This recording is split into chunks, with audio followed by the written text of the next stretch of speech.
Let's talk about the sun being weird lately. More on this in a minute. And yes, it's real. I was on Twitter this morning and I came by this post. And in this post, he is literally saying that these tomatoes are cooking from the inside out. Like you can literally smell them being cooked. What's going on? I don't ever remember a time in the past where our vegetables got cooked in the garden. See here, same thing's happening. They're burning and turning to goo. Like they're being cooked from the inside. Here's another one.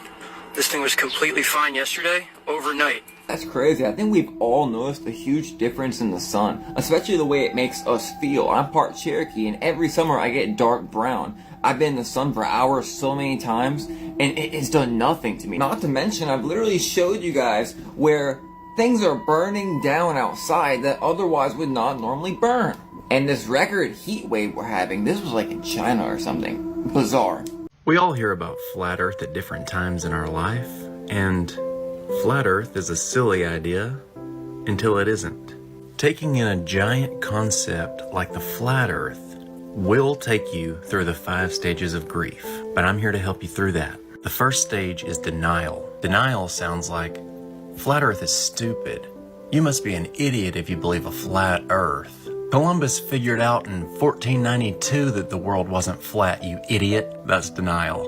After denial comes anger, where you can't handle it. Maybe you say something like, don't talk about flat Earth. That's anger. That's a pressure from within that's coming out of you. After anger comes bargaining. Bargaining sounds like, well, if the Earth is flat, then how can we not see the sun all the time? Because you're trying to get answers. You're requesting that your questions be met.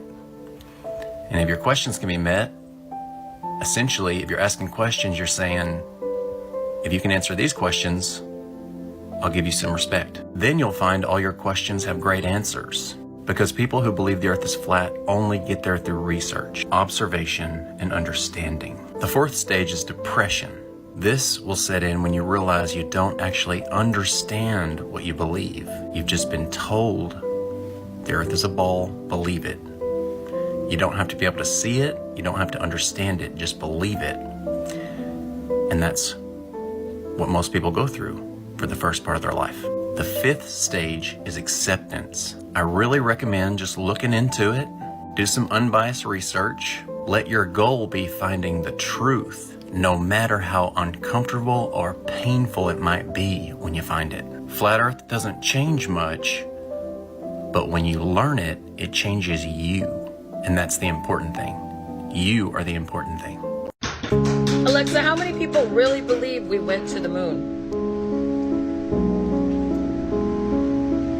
It is difficult to determine exactly how many people believe we went to the moon, as it varies depending on the source and the method used to gather information. However, studies and surveys suggest that a significant number of people have doubts about whether the moon landing was real. Around 65% of respondents aged 18 to 34 believed in the moon landing, which is a higher percentage than other studies have found.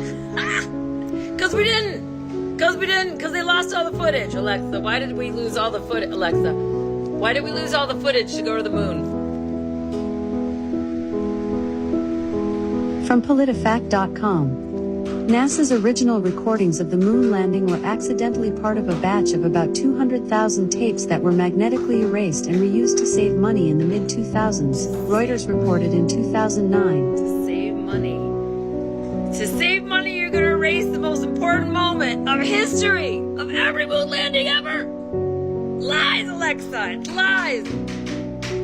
I'm not quite sure how to help you with that. You can't. It's too late.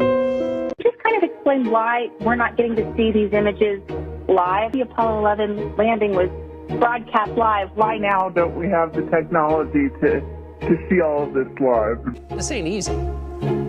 It's not easy. Space is hard, but the moon is harder. And we're getting a picture on the TV. You got a good picture, huh? He's on the moon. And the second man is on the moon. Hey, you got it? That's a good step. Yeah. Beautiful, beautiful. Isn't that something? We've just got a report from Poland, Czechoslovakia, and Romania, but the picture quality there is very good. Neil Armstrong getting ready to move the TV camera now out to its panorama position. Okay, as far as distance goes, Neil, and we'll line you up again when you finish the panorama. Tell me if you got a picture, Houston. Oh, you got a beautiful picture, Neil.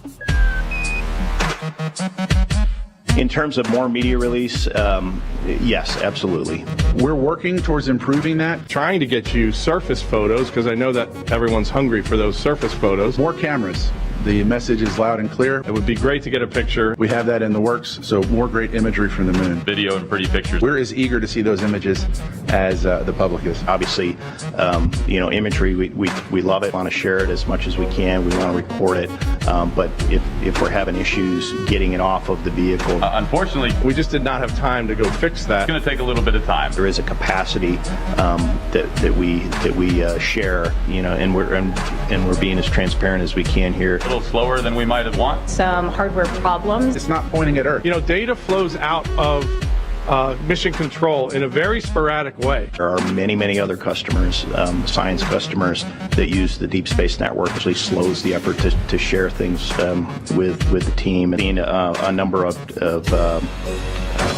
issues with file transfers. We did have a number of communications glitches.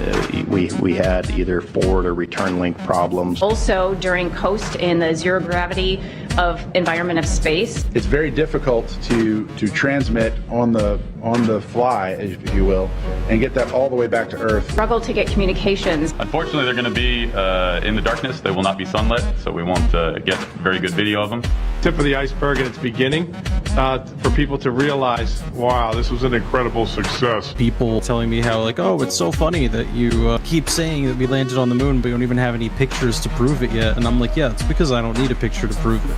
Right? I don't need a picture. They all were saying how we were so dumb for believing it without any pictures. You're not always going to get pictures. Over a dozen funnies on the list. Issues, challenges, glitches, phenomenon, problems, idiosyncrasies, anomalies.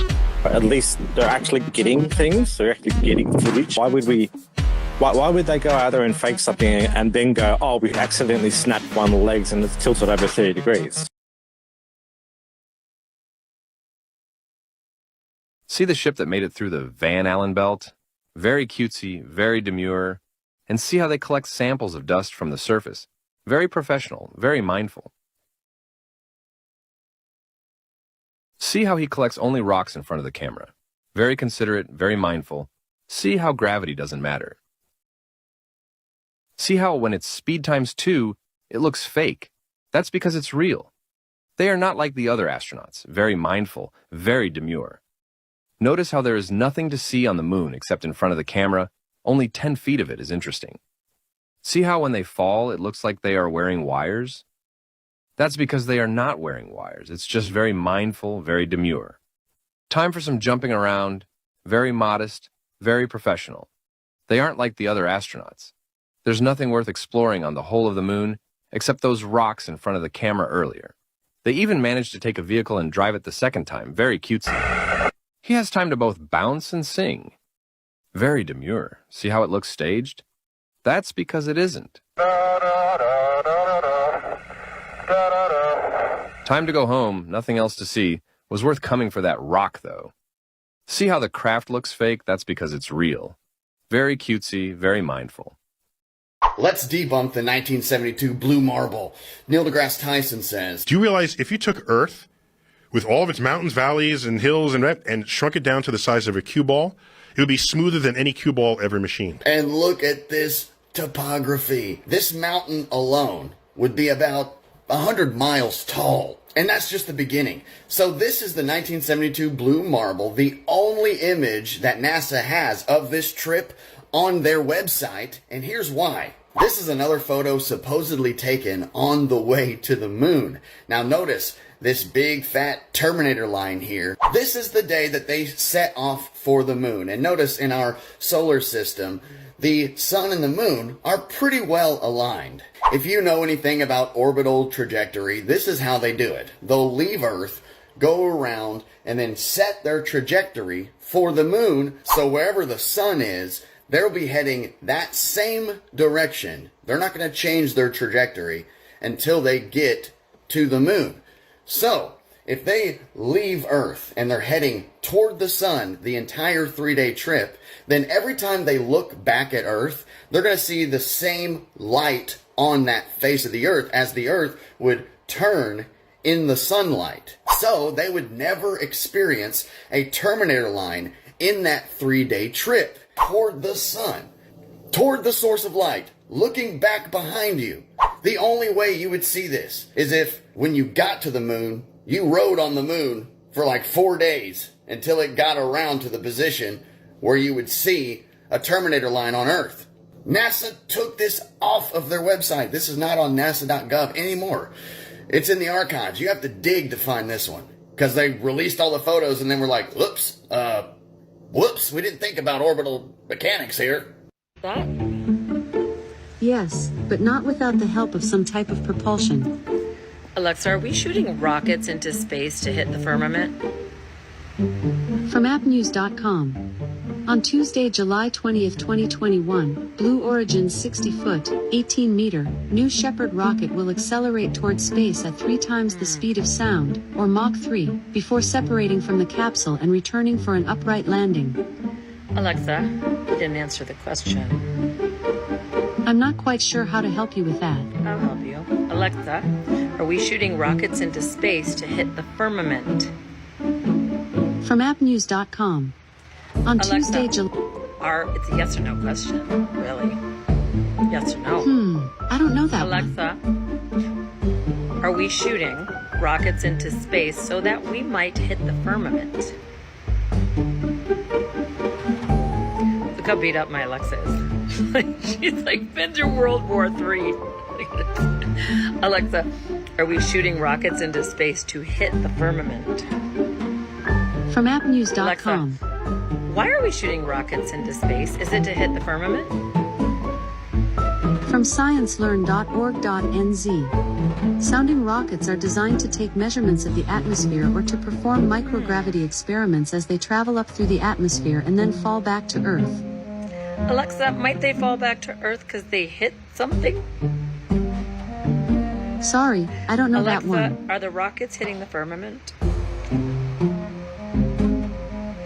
No, rockets are not hitting the firmament. The firmament is a concept in ancient cosmology, believed to be a Alexa, solid... Isn't Elon Musk trying to break the firmament? Elon Musk is still alive. He is 53 years old. Fuck, I'm older than Elon Musk. I just put a whole different take on this day. Alexa, has a rocket ever hit the firmament? From UffyOfficial.com. A rocket penetrated across the firmament. It's all on how you ask the question, I guess. Rainbows are a reflection off of our firmament, and I'm here to prove it. Globers say that can't be because from a helicopter, when we look down, we see a full circle rainbow. Well, think about the vantage point. If you're standing inside of this glass dome, let's say here, and you're looking up and out, look what's behind you. This. So if light was reflecting off of it, you'd be getting that. Now imagine that you were up high in this, looking down. Well, what's behind you? A circle. Now let's get to my favorite proof. God's promise. God sent a rainbow to Noah to promise him he would not flood the earth again. Now I always wondered, what does a rainbow have to do with floods and rain and... Well, I'll tell you why this symbolizes just that. You can find the answers in the book of Enoch. Let's read it together. I raised my eyes toward heaven and saw a lofty roof with 7 water torrents thereon. And those torrents flowed with much water into an enclosure. And I saw again, and behold, fountains were opened on the surface of the great enclosure, and that water began to swell and rise up on the surface. And I saw that enclosure till all its surface was covered with water. All right, now let's imagine this taken up to a lofty roof and seeing 7 windows on this thing open up and water come down, filling up the enclosure of earth. Then when the ark landed, he was given a rainbow to symbolize he wouldn't flood the earth again. 7 windows, 7 colors, each color representing the 7 windows now closed, and the rainbow shows a solidity, a solid dome. Oh, and you know when you're standing on the ground and you look straight up at the sun and see a rainbow ring around it? Imagine standing in the center of this, looking up at a sun. Look at what you got here behind it. A circle! And think about how crystals make rainbow light through reflection and refraction. Same as our rainbow. Reflection off the dome, refraction off the rain. You can argue all day that a rainbow is not a reflection off of the dome, but spiritually, it is a symbol that represents the dome.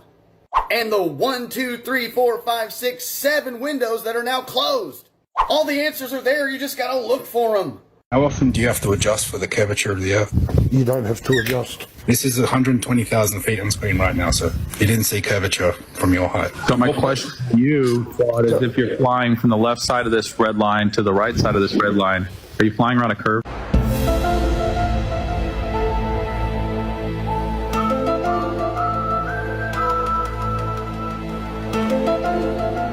Probably, yes. I don't know how wide that line is. That was the longest silence. That was the longest silence I've ever heard on a flat Earth debate. Thank you. I appreciate that, Twat. We'll clip that. It came in the mail and y'all are opening it with me. Ooh. Smell it. Woo!